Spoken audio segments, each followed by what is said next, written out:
oversized beast, I cannot reach the power source. Unless we can find a way to attack it from within. I shall share a part of the ancient dragon's power with you. We shall look for an opening together.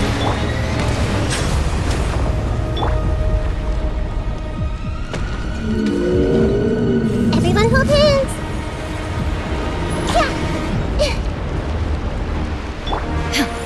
Shine down! I can feel its sorrow turning into hostility.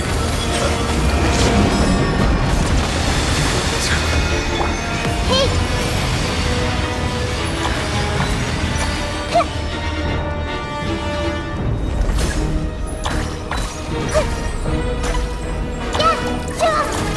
The all-devouring narwhal cannot resist its instinct to devour.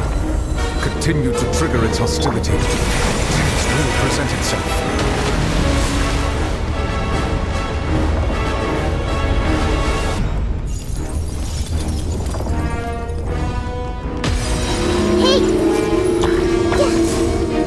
There is no escape! Everyone hold hands!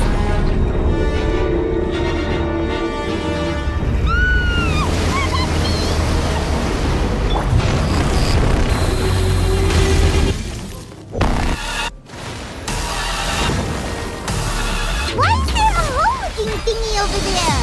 It looks really scary!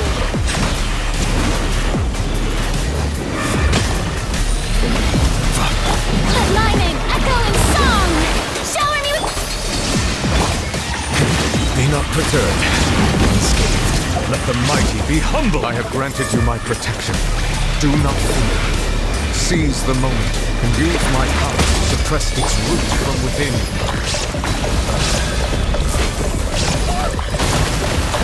Manifest the authority of the ancient dragons. Witness the might of the primordial seed.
Thanks for helping with the cleanup.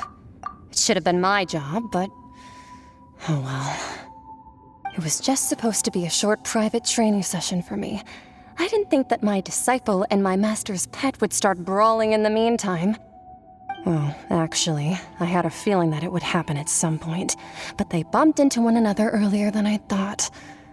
What a blunder. I suppose I'll have to swing my sword 3 million times as penance. That power. Who are you exactly? Paimon has an idea. From what she said earlier, she must be Child's master. Skirk, right? It's just that he gave us the impression that she was the less talkative person. I simply did not have anything to say to the weak. But you, on the other hand, managed to defeat the all-devouring narwhal without using power from beyond this world. So you may speak to me as equals. I have to agree. It's a strange use of a planet's primordial waters just to raise an all-devouring narwhal. That kind of power is wasted on it. It's not cooperative. It eats too much. And I have more important things to do with my time than pet sitting. The only thing that creature has going for it is its looks. All in all, it fails as a pet. Miss Skirk? I think you might have missed the point. The point being? Well, being that this pet almost destroyed an entire nation. So what sort of person is your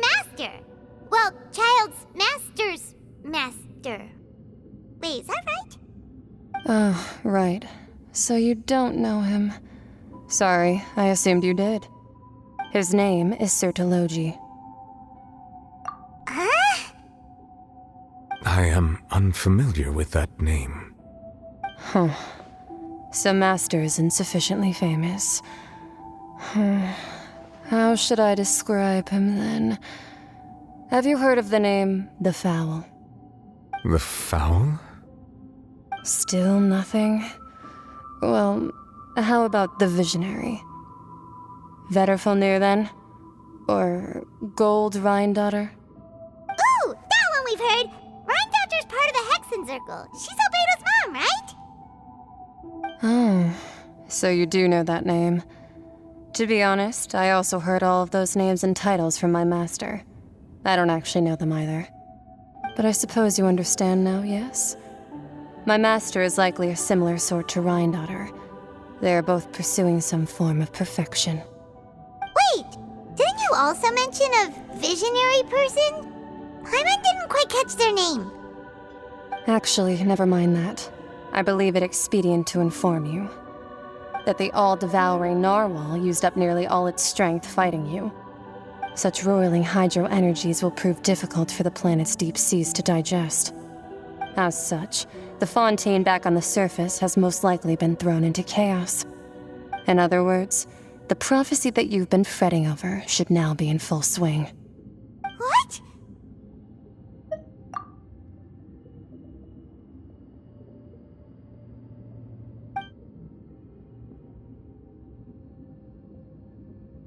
Not to worry. Focalor has already managed to deceive the heavenly principles.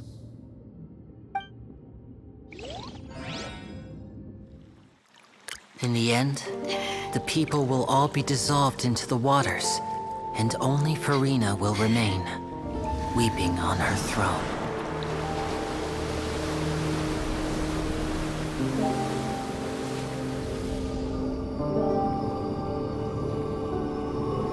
Only then will the sins of the people of Fontaine be washed away.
All hands, initiate emergency rescue!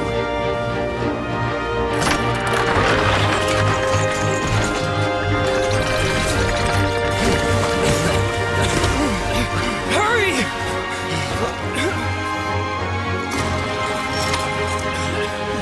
Hey, lend a hand!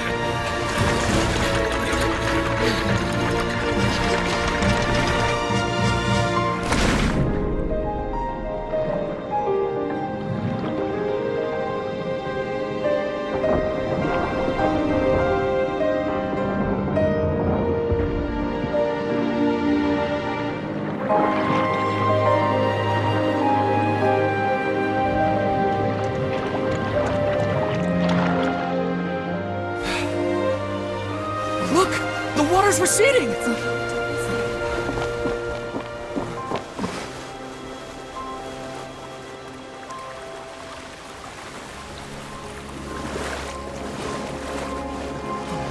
It's a miracle! Water's receding. We didn't dissolve. The prophecy was wrong. The prophecy was wrong.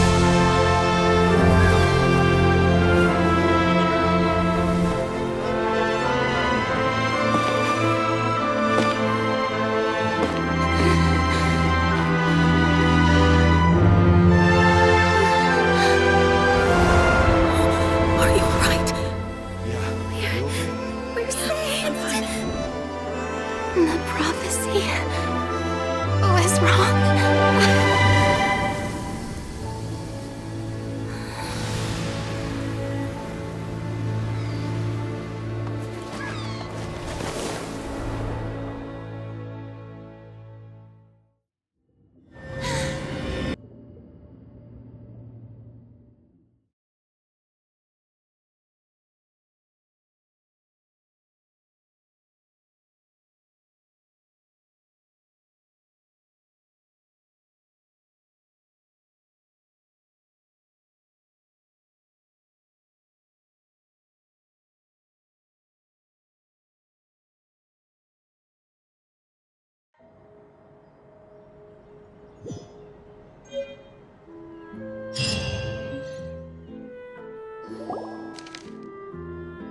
The soil renewed.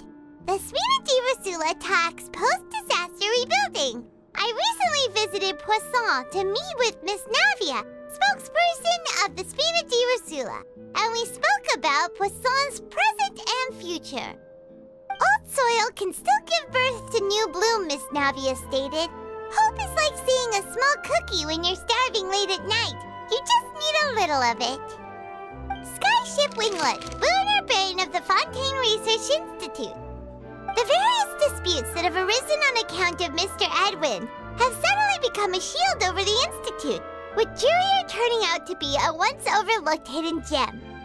People always call the first researcher mad, but few know what to call the second. And should that latter person achieve a miracle, they would find it all the harder to find a word with which to classify him and his team. Wow! Paimon barely recognizes the people in the reports. Are those really Jurier and Navia? They sound like real big shots. What do you think? Pretty enthralling, huh? The Steambird's idea was pretty simple. With the disaster just having passed, we would print a free edition packed to the margins with good news to calm people down. The value for these big scoops lies in their inevitable follow-ups. We'll publish further reports and go into the stories behind those people. Edwin's assistant, Jurier, created a true flying ship, while Navia is leading people in the reconstruction of their home. I'm sure that these stories could draw even your well-traveled eye. Paimon's curious too! Wait a minute. Didn't we watch everything happen from start to finish? What's there to be curious about? And that's exactly why I'd like you to come conduct interviews with me. You're the best incubators of news, if you haven't noticed. And also, with you around, I'm sure I'll get to see that Duke. Are you sure? Hasn't he turned you down several times already? Oh, this time will be different. Come on, let's head to Poisson first and then make a trip to the fortress. There are some things you'll only know when you get there.